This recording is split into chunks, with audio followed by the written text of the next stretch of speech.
안녕하세요. 평소 사연 열차를 즐겨 듣고 있는 40대 여자입니다. 저에겐 한없이 천사 같고 자비로웠던 사람이 남에겐 그렇지 않다는 것. 아니, 그걸 넘어 인간의 탈을 쓴 악마가 될 수도 있다는 것을 최근 알게 되었어요. 결혼 생활을 하며 그리고 이혼을 준비하면서요. 연애 3년, 결혼 생활 4년. 총 7년이 넘는 긴 세월 동안 남편을 알고 지냈네요. 다른 건 몰라도 참 성실하고 사람 하나는 진국이라고 믿어 의심치 않았는데 우연한 호의로 인해 알게 된 사실이 정말 믿을 수 없는 일의 연속이더라고요. 한때는 저 자신을 사랑하는 것보다 더 사랑했던 남자가 손가락 하나 스치기조차 싫어지는 인간이 되는 것은 한순간이었어요. 그렇게 저는 이혼을 하게 되었습니다. 도대체 어떻게, 왜 이혼까지 하게 되었는지, 저의 남편이었던 그 인간은 어떤 쓰레기였는지 제 사연 한번 들어보실래요? 저와 남편은 맞벌이를 하며 임신을 준비하는 평범한 부부였어요. 사내 커플로 시작해 결혼까지 무난하게 했죠. 같은 회사이긴 했지만 서로 다른 부서였기에 일하며 마주칠 일은 거의 없었어요. 가끔씩은 한 회사에 있다는 걸 잊을 정도로요. 그렇기에 회사에서 집안일을 끌어와 싸울 일은 단 한 번도 없었고 집에서도 일 이야기가 나올 일이 거의 없었죠. 부부 생활도 마찬가지였죠. 앞서 말씀드렸다시피 한없이 천사 같고 배려심이 넘치던 사람이라 말다툼 자체가 시작되기도 힘들었어요. 이래도 허허 저래도 허허 웃기만 하는 사람이었으니까요. 그래서 결혼 하나는 정말 잘했다고 생각하며 살았죠. 그런데 남편의 부서에서 시끄러운 말이 들려오기 시작했어요. 다름 아닌 남편에 관한 이야기였는데 바로 아래 여직원이 일을 제대로 못해 남편이 곤욕을 치르고 있다는 이야기였어요. 그 소문이 정말인지 남편의 안색은 점점 더 나빠지는 듯 했고 당연하게도 그런 남편이 많이 걱정되었죠. 여보, 이야기 들었는데 요즘 좀 힘들다며? 거기까지 소문이 퍼졌어? 좀 힘들긴 하네. 요즘 애들 우리 때랑 다르다는 이야기는 듣긴 했는데 이건 다른 거랑은 상관없이 말을 제대로 못 알아듣는 것 같아. 그냥 인형 앉혀놓고 나 혼자 이야기하는 기분이랄까? 정말? 그 정도로 말귀를 못 알아들어? 그래서 입사는 어떻게 했대? 이력서에 채워넣을 스펙만 열심히 쌓았겠지. 이력서만 화려하면 뭐해? 보고서 하나를 제대로 못 써서 매번 혼나는데. 입사한 지가 언젠데 기본적인 것도 제대로 못하니까 스트레스가 쌓이네. 남편은 연신 한숨을 뱉어내며 여직원 흉을 보기 시작했어요. 전 그저 힘내라는 말만 할 뿐 해줄 수 있는 것이 없는 입장이었죠. 그러던 어느 날 우연히 회사 근처 식당에서 소문의 여직원을 마주치게 되었어요. 여직원은 혼자 있었는데 뚝뚝 흐르는 눈물을 닦으며 밥을 먹고 있더라고요. 순간 남편도 남편이지만 이 직원 역시 너무 힘들겠다는 생각이 들었어요. 그래서 그날 그 여직원에게 밥을 사주고 이런저런 이야기들을 해주었죠. 지원 씨, 요즘 많이 힘들죠? 네? 힘들기도 한데 속상하기도 하고 그러네요. 힘내요, 지원 씨. 이거 내 연락처인데 일하다가 힘들면 연락해요. 다른 부서라서 큰 도움은 못 주더라도 보고서 작성하는 거랑 수치 계산 같은 건 도와줄게요. 정말 연락드려도 돼요? 그럼요. 부담 갖지 말고 연락 줘요. 지원 씨 보니까 예전에 내가 생각나서 그래요. 나도 자주 혼자 울면서 밥 먹었거든요. 그러니까 필요하면 언제든지 연락해줘요. 감사합니다. 그날 이후 그 여직원과 연락을 주고받으며 여러 도움을 주기도 하고 간단한 안부도 물으며 지내는 사이가 되었어요. 그런데 연락이 지속되면 될수록 뭔가 이상하더라고요. 상사 말을 무시하는 아나무인이라는 소문과는 다르게 여직원은 작은 일에도 과하다 싶을 정도로 감사하다는 마음을 전해오는 거예요. 그리고 남편의 말과는 달리 일 처리 능력도 좋았고요. 물론 조언을 해주긴 했지만 그 내용이 그리 깊지 않았는데도 불구하고 그 직원은 하나를 말하면 열을 처리하곤 했으니까요. 이쯤 하면 이 직원 때문에 곤욕을 치르는 일은 없겠구나 싶었는데 남편은 여전히 그 직원 욕을 하고 있더라고요. 여보, 요즘은 좀 어때? 일은 괜찮아? 아, 진짜. 당신도 알지? 그 여지원 씨. 왜 내가 말해줬잖아. 그 직원 때문에 미치겠어, 정말. 일을 못해도 어떻게 그렇게 못하는지 날이 가면 갈수록 일을 더 못해. 모집은 얼마나 센지. 아무리 뭐라고 해도 자기 잘못을 인정하는 법이 없어. 어? 지원 씨가? 그래. 오죽했으면 내가 오늘 사무실에서 고함을 다 질렀다니까. 회사는 뭐 하나 몰라 그런 직원 안 자르고 말이야. 그러면서 다시금 그때의 일이 떠오르는 듯 남편이 얼굴까지 붉히며 화를 내더군요. 그런 남편을 보며 예민하다는 생각이 들었어요. 제가 보기엔 여직원은 나름대로 최선을 다하고 있었고 동기 직원들에 비해 일을 잘한다는 느낌마저 들 때도 있었으니까요. 하지만 정확한 상황을 알 수 없을 뿐만 아니라 남편의 부서에서 일어나는 일이니 참견할 게 아니란 생각이 들었죠. 거기에다 다정하기만 한 남편이니 그 말을 믿어 의심치 않았습니다. 저 정도 예민함은 별 문제가 되지 않을 것 같기도 했고요. 그렇게 대수롭지 않은 날이 지나갔어요. 누군가에게는 지옥 같은 날들이었겠지만요. 저는 회사에서 혼자 중요한 일을 처리해야 할 때면 가끔 서류를 가지고 비상계단으로 가 계산기를 두드리며 일하곤 했는데요. 그날 역시 중요한 일을 처리하느라 비상계단에서 조용히 시간을 보내고 있었어요. 그런데 갑자기 위층에서 소란스러운 소리가 들려오는 거예요. 그 소란의 주인공이 다름 아닌 남편이더라고요. 남편은 불같이 화를 내고 있었는데 인격 모독적인 말을 아무렇지 않게 했어요. 생각이 있어 없어? 무슨 일 처리를 이따위로 하는 거야? 생긴 게 그따위면 일이라도 제대로 해야 할 것 아냐. 내가 너만 보면 답답해서 잘 풀리던 일도 꽉 막히는 기분이야, 알아? 왜 시키는 일도 제대로 못하는 거야? 도대체 누구에게 저딴 말을 서슴없이 하는 것인지 궁금했어요. 살짝 살펴보니 그 상대방은 다름 아닌 그 여직원이더라고요. 상황을 보아하니 직원이 딱히 잘못을 저질렀다기보다는 남편이 그저 화풀이 한다는 생각이 확 들었어요. 하여튼 이래서 여직원들은 얼굴 보고 뽑아야 한다니까. 지원 씨가 생긴 게 그러니까 윗분들이 더 예민해지잖아. 기분 전환할 곳이 부서에 없어서 말이야. 이런 섬 넘는 말을 서슴없이 하는 것을 보니 이때껏 남편이 직원을 어떻게 대해왔는지 절로 상상이 되더군요. 더는 두고만 볼 수 없다는 생각이 들었어요. 그래서 아무렇지도 않게 남의 마음을 후벼 파고 있는 남편에게 다가가 말했죠.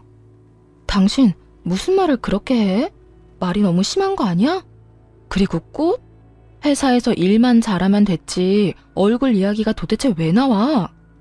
그럴 만한 일이 있었어. 당신이 상관할 바가 아니라고.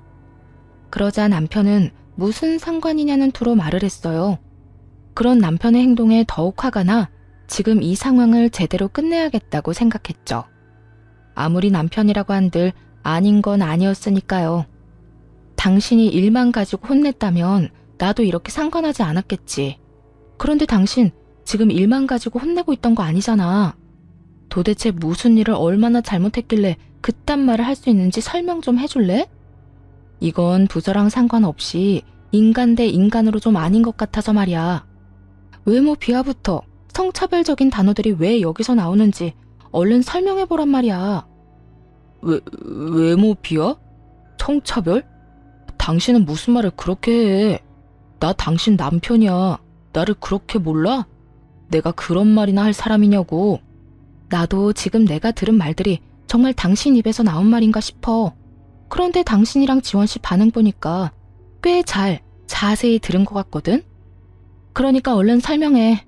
당신 말대로 당신이 내 남편이니 많이 순화해서 하는 말이야. 그렇지 않았으면 이유 불문하고 욕부터 했을 거니까. 아니 진짜 당신 너무한 거 아니야? 아무리 내가 방금 말을 좀 심하게 했다고 한들 이럴 땐 무조건 내 편 들어줘야지.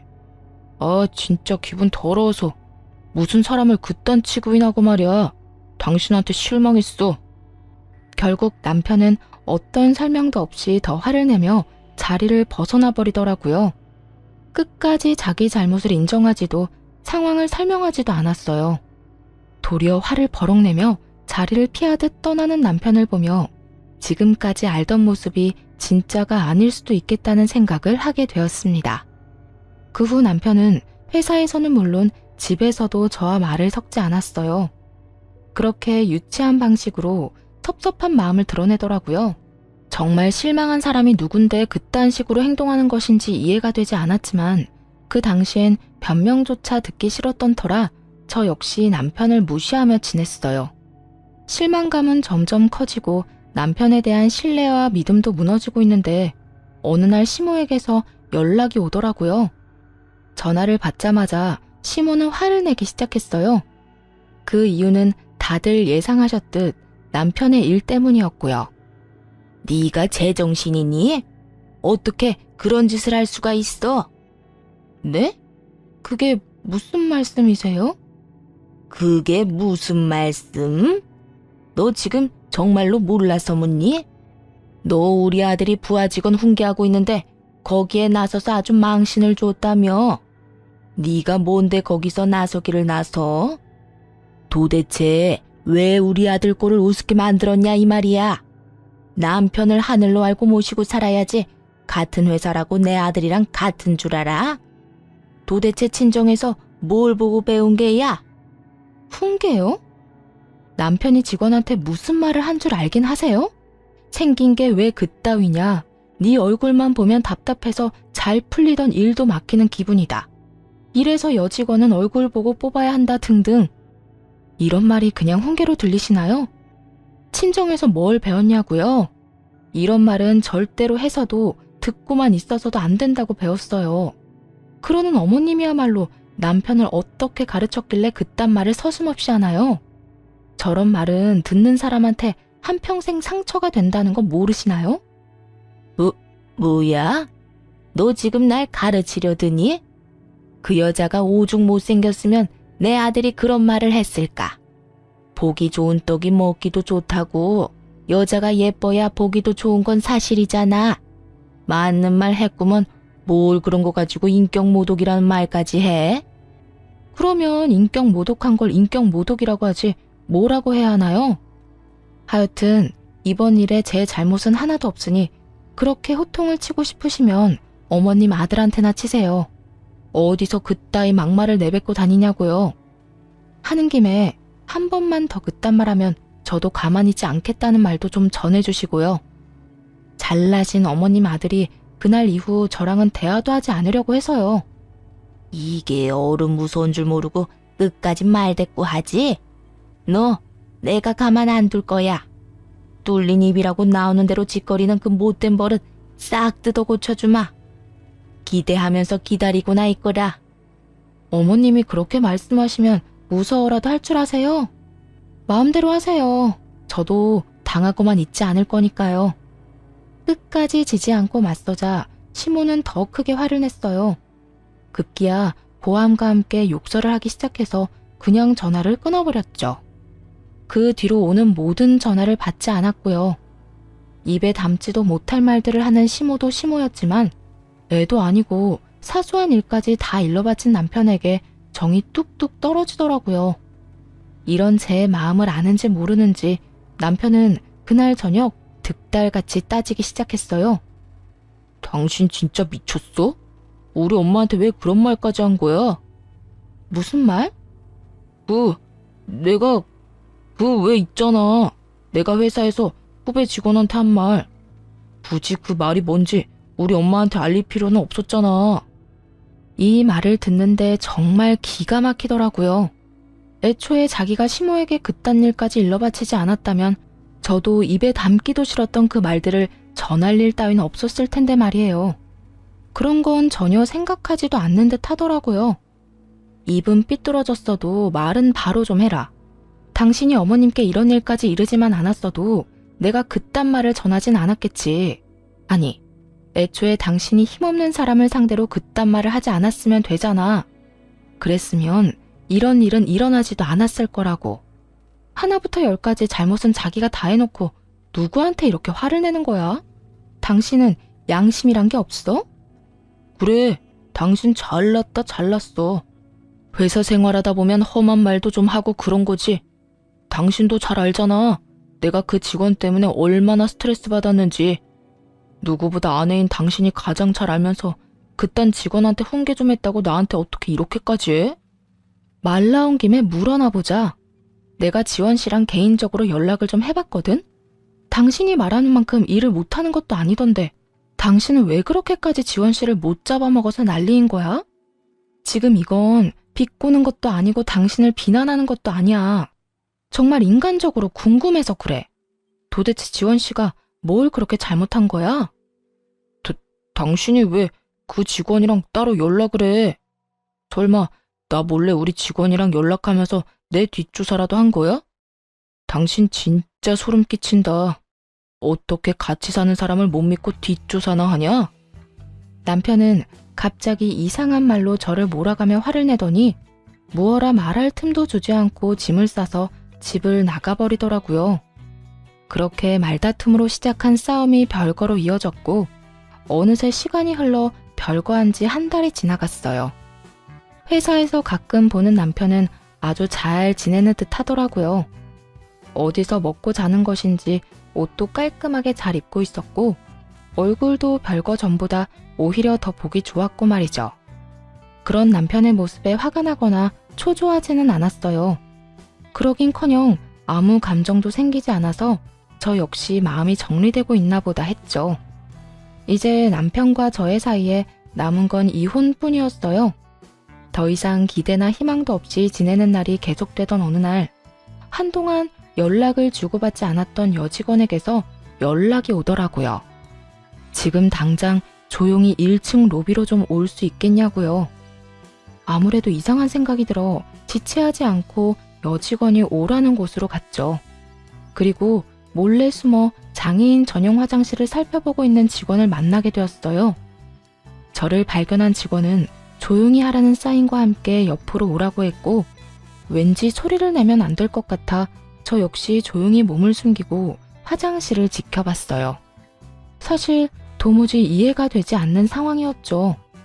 근무 시간에 왜 1층에서 이 구석진 화장실을 살펴보고 있어야 하는지 말이에요. 하지만 그런 의구심을 갖는 것도 잠시였어요. 얼마 지나지 않아 어떤 여자 한 명이 화장실에서 나왔고 조금 더 지나니 남편도 그곳에서 나오더라고요. 도대체 이게 무슨 상황이냐는 눈빛으로 직원을 바라보자 직원이 제 눈치를 살피는가 싶더니 상황을 설명하기 시작하더군요. 그게 사실은요. 저 두 사람 오래전부터 연인 사이였어요. 정대리님을 두고 양다리를 걸친 거죠. 어느 날 정대리님이랑 결혼하신다는 소식이 들려서 아예 헤어졌구나 싶었는데 그게 아니더라고요. 우연히 두 사람이 저기에서 나오는 걸 봤거든요. 그리고 그날 이후로도 사라졌다 싶으면 저기에서 나오더라고요. 두 사람은 지금까지 1층 장애인 전용 화장실에서 만남을 가지고 있었더라고요. 그곳은 복도 제일 끝 코너를 꺾어야 나오는 가장 구석진 곳이었거든요. 정말 볼일 있는 사람이 아니라면 찾지를 않으니 이곳을 불륜할 때 이용한 거죠. 남편에 대한 미련이 딱히 남은 건 아니었지만 막상 외도 장면을 직접 목격하니 마른 하늘에 날벼락이라도 맞은 기분이더군요. 인성이 별로인 건 이번에 알았지만 이 정도로 인간 쓰레기일 거란 생각은 전혀 하지 못했거든요. 게다가 거기서 끝이 아니었어요. 남편이 지금껏 그 직원을 괴롭힌 이유를 듣는데 정말 가관이더라고요. 제가 저 상간녀랑 조금 다툰 적이 있는데 그날 이후 박 대리님이 절 막대하기 시작하더라고요. 처음에는 우연이겠지 싶었는데 저런 장면을 봐버렸잖아요. 그리고 정 대리님께서는 워낙 일을 잘 알려주시기도 했지만 늘 제게 이 정도면 일 잘한다고 해주셨는데 매번 박 대리님만 뭐라고 하시더라고요. 그래서 모든 게 우연이 아니라 복수라는 걸 알았어요. 그래도 어떻게 해서든 비밀로 하고 버텨보려고 했는데 그 수위도 점점 심해지고 무엇보다 정 대리님이 너무 좋은 사람이라 더는 비밀로 할 수가 없었어요. 죄송해요. 진작 다 말씀드렸어야 했는데. 그러더니 직원이 이때껏 모은 외도 증거들이라며 사진과 동영상을 전해주더군요. 남편과 상간녀가 시간차를 두고 화장실을 들락날락하는 모습부터 두 사람이 다정히 상간녀의 집으로 들어가는 장면을 찍은 것들을 말이죠. 그러면서 저에게 너무 고마운 마음에 자진해서 증거들을 모았다고 했어요. 그 증거들을 보며 아주 제대로 이혼을 해줘야겠다고 다짐했죠. 그리고 바로 남편에게 연락을 해서 이혼을 하더라도 집에 와서 제대로 대화를 나눈 후에 하자고 했어요. 다행히 그 말을 믿은 남편이 집으로 돌아와서 남편의 휴대전화를 비롯해 차의 블랙박스까지 다 살펴 증거들을 확보하기 시작했죠. 그중 단연 충격적이었던 건 블랙박스에 담긴 두 사람의 대화 내용이었어요. 한때나마 사랑했던 남자가 얼마나 쓰레기인지 적나라하게 다 드러나더군요. 자기야, 그래서 언제까지 그 여자랑 이혼 안 하고 버틸 거야? 그냥 빨리 좀 이혼하면 안 돼? 이게 뭐야? 우리 집에서 먹고 자면서 왜 이혼은 안 하고 버티는 건데?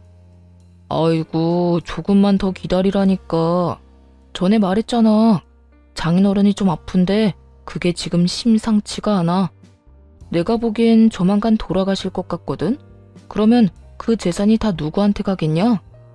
그때 되면 집사람한테 좀 잘해주면서 재산 좀 뜯어내고 이혼해야 할 것 아니야.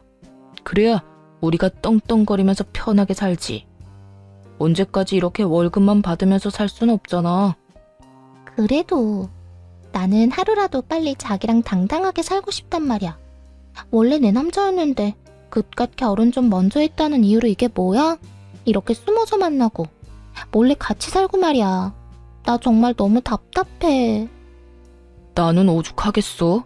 그때 그 여자랑 결혼한 거 나도 많이 후회하고 지금 이 상황이 답답해. 그래도 우리 앞날을 위해서 조금만 더 참자, 응? 그 노인네만 죽으면 다 끝이라니까. 알겠지? 정말 대단하지 않나요? 어떻게 병상에 누워있는 장인어른을 상대로 저딴 말을 할 수 있는 것인지. 남편의 말도 안 되는 추악한 계획까지 알고 나자 정말 화가 나더라고요. 하지만 당장 달려들고 싶은 마음을 억누르고 차근차근 증거들을 모아갔고 이혼 준비가 끝난 날 연차를 쓰고 남편의 남은 짐을 상간녀의 집으로 보내버렸어요. 그러고는 회사로 가 남편의 부서를 찾아갔죠. 그곳에서 마침 상간녀가 동료들과 함께 이야기를 나누고 있더군요. 그런 상간녀에게 다가가 상간녀 소장을 내밀며 이렇게 말해주었어요. 여기 이거 받아. 상간녀 소장. 들어보니 내 남편이랑 나랑 이혼하길 누구보다 더 손꼽아 기다리는 것 같더라고. 좋은 소식 빨리 알려주려고 이렇게 직접 가지고 왔어. 나한테 위자료 두둑하게 주고 이제부터 내 남편이랑 행복하게 잘 살아. 내가 이혼해 줄 테니까. 제 말에 놀란 상간녀는 서류를 받지도 못하고 그저 저를 멍하니 보고만 있더라고요. 이따금 주변 눈치를 살피기도 하면서요. 눈치만 보지 말고 얼른 받아. 이거 네 거 맞다니까. 왜?